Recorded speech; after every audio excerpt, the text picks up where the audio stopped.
মুরব্বী আসসালামু আলাইকুম। আমি এই পাশে আমার বাসা, আমি হলো ঘুরে ঘুরে ছবি তুলি, মানুষের জীবনযাপন দেখি, ভালো লাগে। এই যে আপনারা দেখলাম অনেকদিন পরে এই যে কলার পাতা নিয়ে আইছেন, আপনার চেহারা আমার অনেকটা আমার নানার মতো ছিল। এই যে গ্রামে তো আসলে কৃষিকাজ হারায় যাচ্ছে, হুম, গ্রাম তো আর থাকতেছে না। হুম। কি কারণে থাকতেছে না আপনার কি মনে হয়? থাকতেছে না যে ডিজিটাল সময় এসে গেছে, আধুনিক কায়দায় চলতেছে, তাই না? তো এই যে আধুনিকের জন্যই তো সব কিছু হারায় যাচ্ছে। ঠিক।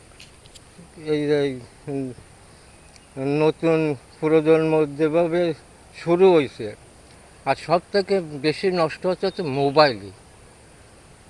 এই মোবাইলটা বন্ধ করে দিত, হুম। এই যে ছেলে ফেলে নষ্টর পর নষ্ট হয়ে যাচ্ছে। নষ্ট হয়ে যাচ্ছে মোবাইলে। হ্যাঁ, তাহলে এর জন্যই তো সরকার তো কোনো একটা পদক্ষেপ নিতে পারে না। পারে। তাহলে এইটা নিয়ে না কেন যে আমরা এই যে জো খেলতেছে, তারপরে এই যে কি ছবি ফবি ছবি আছে, এদিক ওদিক নষ্ট খারাপ। হ্যাঁ, বাজে হ্যাঁ, ছবি। হ্যাঁ, এই সমস্ত সব বন্ধ করে দিত। তারপরে এই মোবাইলের সব কিছু বন্ধ করে দিলে সব থেকে ঠিক। বেটার হতো। আসলে আপনি যে মুরব্বী, আপনার কথাই প্রমাণ করছে, আপনার কথা খুবই ভালো লাগছে আমার। আমিও সবার অনুরোধ জানাবো যেন সবাই এগুলো থেকে বিরত থাকে। তো আপনি যান, কষ্ট হয়ে গেছে, বাসায় যান, দোয়া করেন। ঠিক আছে, আল্লাহ হাফেজ।